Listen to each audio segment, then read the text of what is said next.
ময়মনসিংহ ১০ গফরগাঁও আসনের ৩ বারের জাতীয় সংসদ সদস্য ফাহমি গোলন্দাজ ওরফে বাবেল গোলন্দাজ যদি মনে করতেন কেউ তার বিরোধিতা করছে, তাহলেই শাস্তি দিতেন। কখনো গাছের ডালে উল্টো করে ঝোলানো, কখনো নিজের বাসার পাশে পুকুরের পানিতে চোবানো কিংবা পোষা কুকুরের খাঁচায় পর্যন্ত ঢুকিয়ে দিতেন। তার এই টর্চার সেল খ্যাত আলিশান বাড়িটি গত ৬ সেপ্টেম্বর ভোরে গুড়িয়ে দিয়েছে জনতা।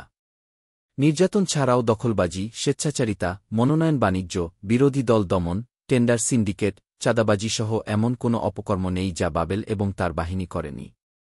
মতের বাইরে গেলেই বাড়িঘরে হামলা, লুটপাট কিংবা জমিসম্পদ দখল তো ছিল মামুলি ব্যাপার। তিনি বাসার ভেতরে লোহার খাঁচায় বিশাল দেহী ২টি কুকুর পুষতেন। বিরোধিতাকারীদের নির্যাতনের জন্য এই খাঁচায়ও ঢুকিয়ে দিতেন বলে অভিযোগ আছে। বাবা আলতাফ হোসেন গোলন্দাজ এমপির মৃত্যুর পর ২০১৪ সালে বাবেল আওয়ামী লীগের মনোনয়ন পেয়ে এমপি হন। এরপর বিরোধী দল তো বটেই, নিজের দলের নেতাদেরও কোণঠাসা করে এক আধিপত্য প্রতিষ্ঠা শুরু করেন।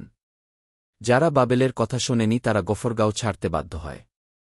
গফরগাঁওয়ে গত ৪ দিন ঘুরে কয়েকজন ভুক্তভোগীর সঙ্গে কথা বলে জানা গেছে, তাদের কারো কারো শরীরে কুকুরের আঁচড় ও কামড়ের দাগ এখনও রয়েছে। এভাবে নির্যাতিতদের মধ্যে এমপি বাবেলের গাড়িচালক রাসেলও রয়েছেন। স্থানীয় সাংবাদিক আব্দুল মান্নান পল্টন জানান, চরের বালু উত্তোলনের প্রতিবাদ করায় তাকে ধরে নিয়ে বাবেলের বাড়িতেই আটকে চালানো হয় নির্যাতন। ধামাইল মহল্লার বাসিন্দা কাঠমিস্ত্রি মানিক মিয়া জানান, বিভিন্ন সময় বাবেল এমপির বাসায় কাজ করতে গিয়ে দেখেছেন অত্যাচারের দৃশ্য। বিশেষ করে কুকুরের খাঁচায় মানুষ ঢুকিয়ে নির্যাতনের দৃশ্য ভোলার নয়। গফরগাঁও পৌর স্বেচ্ছাসেবক দলের আহ্বায়ক মাহবুবুল ইসলাম ইমন ২০২২ সালের ২৪শে মে তার উপর হামলা চালায় বাবেলের সন্ত্রাসী গ্রুপ। ২০১৪ থেকে ২০২৩ সাল পর্যন্ত এমপি থাকাকালে বাবেল গোলন্দাজের সন্ত্রাসী বাহিনীর হাতে নিহত হন কমপক্ষে ১-২ জন। বিএনপি সমর্থিত ছাড়াও নিজ দল আওয়ামী লীগের অনেকেই খুন হন।